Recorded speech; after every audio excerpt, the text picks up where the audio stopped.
سورہ الزخرف پارہ نمبر 25 آیہ کریمہ نمبر 72 سے لے کر 78 تک۔ نحمدہ ونصلی ونسلم علی رسولہ الکریم، اما بعد فاعوذ باللہ من الشیطان الرجیم، بسم اللہ الرحمن الرحیم۔ وَتِلْكَ الْجَنَّةُ الَّتِي أُورِثْتُمُوهَا بِمَا كُنْتُمْ تَعْمَلُونَ لَكُمْ فِيهَا فَاكِهَةٌ كَثِيرَةٌ مِّنْهَا تَأْكُلُونَ إِنَّ الْمُجْرِمِينَ فِي عَذَابِ جَهَنَّمَ خَالِدُونَ لَا يُفَتَّرُ عَنْهُمْ وَهُمْ فِيهِ مُبْلِسُونَ وَمَا ظَلَمْنَاهُمْ وَلَكِنْ كَانُوا هُمُ الظَّالِمِينَ وَنَادَوْا يَا مَالِكُ لِيَقْضِيَ عَلَيْنَا رَبُّكَ قَالَ إِنَّكُمْ مَاكِثُونَ لَقَدْ جِئْنَاكُمْ بِالْحَقِّ وَلَكِنَّ أَكْثَرَكُمْ لِلْحَقِّ كَارِهُونَ۔ صدق اللہ العظیم۔ وَتِلْكَ اور یہ الجنت جنت ہے، التی وہی اورثتموہا جس کا تمہیں وارث بنایا گیا، بما کنتم تعملون تمہارے اعمال کی وجہ سے، لکم تمہارے لیے، فیہا اس میں، فاکہۃ کثیرۃ بہت سارے پھل ہیں، منہا تاکلون جو تم کھاتے رہو گے، ان المجرمین بے شک مجرم، فی عذاب جہنم جہنم کے عذاب میں، خالدون ہمیشہ رہیں گے، لا یفتر عنہم یہ عذاب ان سے کم نہیں کیا جائے گا، وہم فیہ مبلسون وہ اور اسی میں وہ نا امید و مایوس ہو جائیں گے، وما ظلمناہم ہم نے ان پر کوئی ظلم نہیں کیا، ولیکن کانوا لیکن تھے وہ، ہم الظالمین خود ہی ظلم کرنے والے، ونادوا اور وہ آواز دیں گے، یا مالکو اے مالک، لیقضی علینا ربک ہمیں اپنے رب سے کہہ کہ وہ ختم کر دے، قال وہ جواباً کہے گا، انکم ماکثون تم اسی میں رہو گے، لقد جئناکم بے شک ہم آئے تھے تمہارے پاس، بالحق کی حق لے کر، ولیکن اکثرکم لیکن تم میں سے اکثر وہ تھے، للحق کی کارہون جنہوں نے حق کو قبول نہیں کیا۔ اللہ تعالیٰ عز و جل یہ ارشاد فرما رہے ہیں کہ جب اہل جنت جنت میں چلے جائیں گے تو اللہ تعالیٰ اہل جنت سے خطاب فرمائیں گے، اور اللہ کیا فرمائیں گے؟ یہی وہ جنت ہے جس کے متعلق تم دنیا میں سنتے تھے، یہ ہے وہ جنت جس کے متعلق تم دنیا میں سنتے تھے، اس جنت کا تم کو وارث بنایا گیا تمہارے اعمال کی وجہ سے۔ اچھا، ہوتا عموماً یہ ہے کہ انسان کو وارث اس چیز کا بنایا جاتا ہے جو کوئی چھوڑ کر جائے، جو کوئی چھوڑ کر جائے اس کے لیے تو انسان کو اس چیز کا وارث بنایا جاتا ہے۔ یہاں جنت کا وارث بنانے کا مطلب کیا ہے؟ تو اس کا مطلب یہ ہے کہ سیدنا ابو ہریرہ رضی اللہ تعالی عنہ روایت فرماتے ہیں، جانے جانا صلی اللہ علیہ وسلم نے فرمایا، اللہ تعالیٰ نے ہر انسان کے دو مسکن بنائے ہیں، دو ٹھکانے، ایک جنت میں ایک دوزخ میں، ہر کسی کا۔ اب ایمان والے جنت میں چلے جائیں گے اور کافر دوزخ میں، اب ہر ایک کا ایک ایک مسکن ہے۔ اب ایمان والے جنت میں چلے جائیں گے اپنے مسکن میں، اور کافر چلا جائے گا دوزخ میں اپنے مسکن میں۔ اب ایمان والے کا جو دوزخ میں مسکن تھا وہ خالی رہ جائے گا، اور کافر کا جو جنت میں مسکن تھا وہ خالی رہ جائے گا۔ اب وہ جو کافر چھوڑ کر گیا نا، ایمان والے کو اس کا وارث بنا دیا جائے گا جنت میں، اور ایمان والا جو دوزخ میں اپنا ٹھکانہ چھوڑ آیا کافر کو ایک اپنا ملے گا اور ایک وہ دوزخ میں ایمان والے کا وارث بنایا جائے گا۔ تو اس وراثت کا مطلب یہ ہے کہ یہ وہ جنت ہے جس کا تم کو وارث بنایا گیا۔ ایک تمہارا اپنا مسکن، ایک جو کافر چھوڑ کر گیا اس کا وارث تمہیں بنایا جائے گا جنت میں۔ اور پھر یہاں کہا گیا تمہارے اعمال کے سبب سے، جبکہ قرآن کریم میں ایک جگہ اللہ تعالیٰ فرماتا ہے من یطع اللہ والرسول فاولئک الذین انعم اللہ، جس نے اللہ اور اس کے رسول کی اطاعت کی وہ ان لوگوں کے ساتھ ہوگا جن پر اللہ نے انعام کیا۔ اور وہ انعام والے کون ہیں؟ صدیقین، شہداء، انبیاء اور صالحین، 4 قسمیں ہیں۔ اب وہاں یہ کہا جا رہا ہے ان کے ساتھ ہوگا، اور یہاں یہ کہا جا رہا ہے کہ اعمال کے سبب جنت مل رہی ہے تجھے۔ تو 2 آیتوں میں آپس میں اختلاف آ گیا۔ تو اس اختلاف کی توجیہ کیا ہے؟ توجیہ یہ ہے کہ اصل میں جنت ملے گی اللہ کے فضل سے۔ حقیقی سبب کیا ہوگا؟ اللہ کا فضل۔ اور سرکار دو عالم صلی اللہ علیہ وسلم نے صحابہ میں یہ ارشاد فرمایا تھا اللہ کے فضل کے بغیر کوئی جنت میں نہیں جائے گا۔ تو صحابہ نے حیران ہو کر پوچھا یا رسول اللہ صلی اللہ علیہ وسلم آپ بھی؟ فرمایا ہاں میں بھی۔ فرمایا کوئی اللہ کے فضل کے بنا جنت میں نہیں جائے گا۔ تو حقیقت میں جنت ملے گی اللہ کے فضل سے، لیکن ظاہری سبب کیا ہوگا؟ اعمال۔ یہاں ظاہری سبب کا ذکر ہے، وہاں حقیقی سبب کا ذکر ہے کہ حقیقت میں جنت اللہ کے فضل سے ملے گی، لیکن اس کے لیے ظاہری سبب تمہارے اعمال ہوں گے۔ تو فرمایا یہ وہ جنت ہے جس کا ذکر تم دنیا میں سنتے تھے، آج تمہیں اس کا وارث بنایا گیا تمہارے اعمال کی وجہ سے۔ اور وہ تمہارے اعمال کیا ہیں؟ تمہارا ایمان۔ اگر تمہارا ایمان نہ ہوتا آج تم جنت میں وارث نہ بن سکتے، نہ داخل ہو سکتے۔ اس کے بعد فرمایا لکم فیہا فاکہۃ کثیرہ، اس میں تمہارے لیے بہت سارے پھل ہوں گے، منہا تاکلون، جن کو تم کھاتے رہو گے۔ بہت سارے پھل ہوں گے جن کو تم کھاتے رہو گے۔ یہ ایک ذہن میں جو ایک خدشہ تھا نا اس کو دور کیا۔ مالٹے بہت منڈی میں آئے، بہت زیادہ مالٹے منڈی میں آئے، لیکن یار ان کا سیزن ختم ہونے والا ہے، یہ کچھ دن کے مہمان ہیں، یہ پھر ختم ہو جائیں گے۔ پھر اسٹرابری آ جائے گی، پھر سیب آ جائے گا، پھر فلاں پھل آ جائے گا، لیکن یہ چلے جائیں گے۔ اللہ نے کیا فرمایا؟ پھل بہت قسم کے ہوں گے، منہا تاکلون، لیکن یاد رکھنا ختم نہیں ہوں گے، تم کھاتے رہو گے۔ وہ جو خدشہ ذہن میں تھا نا اس کو دور کیا کہ یہ نہ سوچنا کہ پھل بدلتے رہیں گے یا ختم ہو جائیں گے، نہیں نہیں، پھل ختم نہیں ہوں گے، بہت سارے ہوں گے اور تم ان کو کھاتے رہو گے، یہ ختم نہیں ہوں گے۔ اور حضرت عبداللہ بن عباس فرماتے ہیں سرکار دو عالم صلی اللہ علیہ وسلم نے ارشاد فرمایا یہاں پھلوں سے مراد ہر قسم کا پھل ہے، جو تر و تازہ ہوگا وہ بھی اور جو خشک ہوگا وہ بھی، سارے کثیر ہوں گے۔ کچھ پھل ہیں نا جو خشک ہیں، کچھ تر و تازہ ہیں۔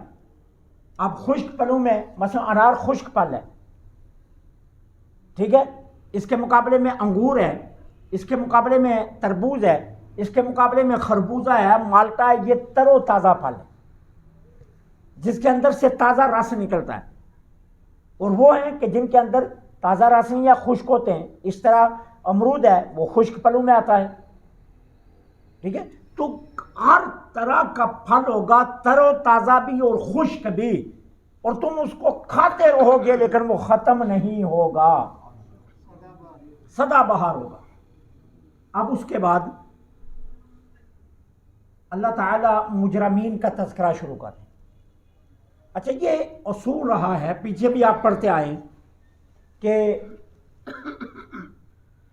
قرآن کریم ترغیب اور ترہیب کی آیتیں ملا کر بیان کرتا ہے۔ پہلے اگر اہل جنت کا ذکر ہے تو پھر اہل دوزخ کا ذکر ہوگا، کیوں؟ ہر چیز اپنی ضد سے پہچانی جاتی ہے۔ اب آگ اکیلی رکھی جائے اور کہا جائے آگ کے بنا سکون بڑا ہے اور آگ کے بنا چیز کوئی نہ ہو تو پھر پتہ نہیں چلتا سکون کیا ہے. لیکن آگ ہو اور پیچھے ٹھنڈک ہو پھر پتہ چلتا نہیں آگ کی ضد آئی ہے تو پھر پتہ چلا نہیں یار ٹھنڈک میں بڑا سکون ہے. ضد سے چیز پہچانی جاتی ہے. اب پہلے جنت کا ذکر آیا تو پھر دوزخ والوں کا ذکر کیا تاکہ تمہیں پتہ چل جائے جنت کی قدر و قیمت کیا ہے. اور دوسرا ترغیب و ترہیب کی آیات جوڑ کر اس لیے بیان کی جاتی ہیں تاکہ انسان کا ذہن نیک اعمال کی طرف راغب ہو اور برے اعمال سے بچے، برے کاموں سے وہ بچے، پرہیز کرے. اس لیے اب مجرمین کا ذکر ہے. کیا؟ مجرمین فی عذاب جہنم خالدون، ہمیشہ جہنم کے عذاب میں رہیں گے. مجرمین ہمیشہ جہنم کے عذاب میں رہیں گے. جس طرح ایمان والے ہمیشہ جنت میں رہیں گے اس طرح کافر ہمیشہ ہمیشہ دوزخ میں رہیں گے. اب پھر کیا ہوگا؟ لا یفتر عنہم، ان سے عذاب کم نہیں کیا جائے گا. لا یفتر عنہم. اب یہ کیوں کہا؟ یہ بھی ایک ذہن میں خدشہ پیدا ہو رہا تھا. اچھا ایک بندہ عذاب میں ہے تو لگتا ہے کہ وقت گزرنے کے ساتھ ساتھ آگ ٹھنڈی پڑ جائے گی، وقت گزرنے کے ساتھ ساتھ شدت کم ہو جائے گی. اچھا کبھی کبھی یہ ہوتا ہے اچھا جی وقت گزرنے کے ساتھ بندہ عادی بن جاتا ہے تو شاید وہ عادی ہو جائے گا. تو جب عادی ہو جائے تو پھر شدت کم ہو جاتی ہے نا. پہلے 2-4 روزے بڑے مشکل لگتے ہیں پھر انسان عادی ہو جاتا ہے، پھر کہتا ہے وہ ایک روٹین بن جاتی ہے، پھر انسان عادی ہو جاتا ہے، پھر روزہ اسے کچھ نہیں کہتا. اس طرح کوئی بھی عمل ہے اس کا ابتداءً مشکل لگتا ہے لیکن جب انسان عادی بن جائے تو پھر اس کے جو نا وہ عادت کی وجہ سے اس کی شدت کم محسوس ہوتی ہے. اب اللہ یہاں کیا فرما رہا ہے؟ لا یفتر عنہم، ایسا نہیں ہوگا. کروڑ سال بھی رہے تو ہر لمحہ تکلیف دہ ہوگا، عادت کی وجہ سے عذاب میں کمی نہیں آئے گی. لا یفتر عنہم، عذاب کم نہیں ہوگا ان کو.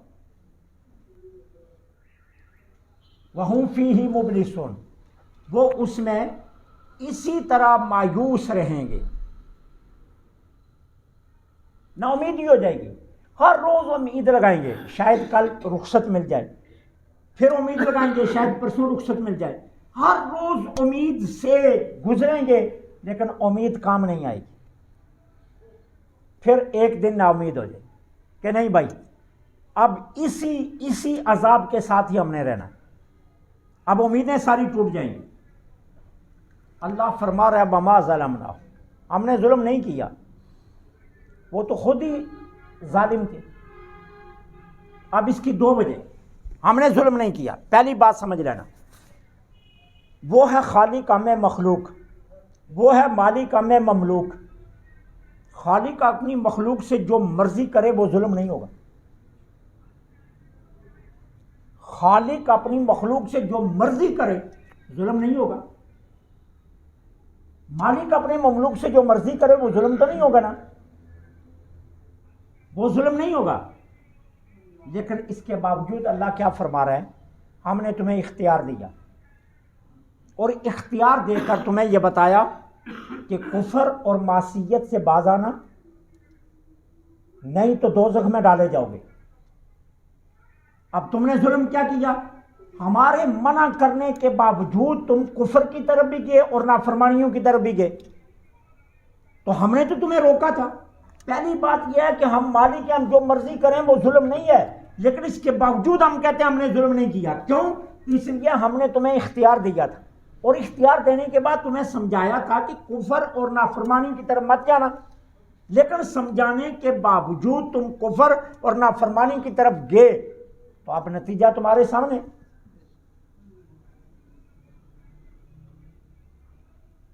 اب نتیجہ تمہارے سامنے. یہ ظلم تم نے خود کیا، ہم نے نہیں کیا. وہ آج میں بازار جا رہا تھا تو ایک وہ چنچی رکشا نا، اس کے پیچھے ایک بڑا موٹے الفاظوں میں لکھا ہوا تھا اور میں نے کہا بڑا عقل مند آدمی ہے جس نے یہ لکھا ہے. وہ کہتا ہے پیچھے لکھا ہوتا دیکھ لے نتیجہ سکول نہ جانے کا. اس نے رکشے کے پیچھے بڑا موٹا لکھوایا ہوا تھا دیکھ لے نتیجہ سکول نہ جانے کا. تو میں نے کہا بڑا عقل مند بندہ ہے جس نے یہ لکھوایا، اگر سکول جاتا تو آج تجھے رکشا نہ چلانا پڑتا۔ تو دیکھ لے نتیجہ سکول جانے کا، سکول نہ جانے کا، دیکھ لے نتیجہ سکول نہ جانے کا، کہ اگر سکول گیا ہوتا تو آج تجھے یہ کام نہ کرنا پڑتا۔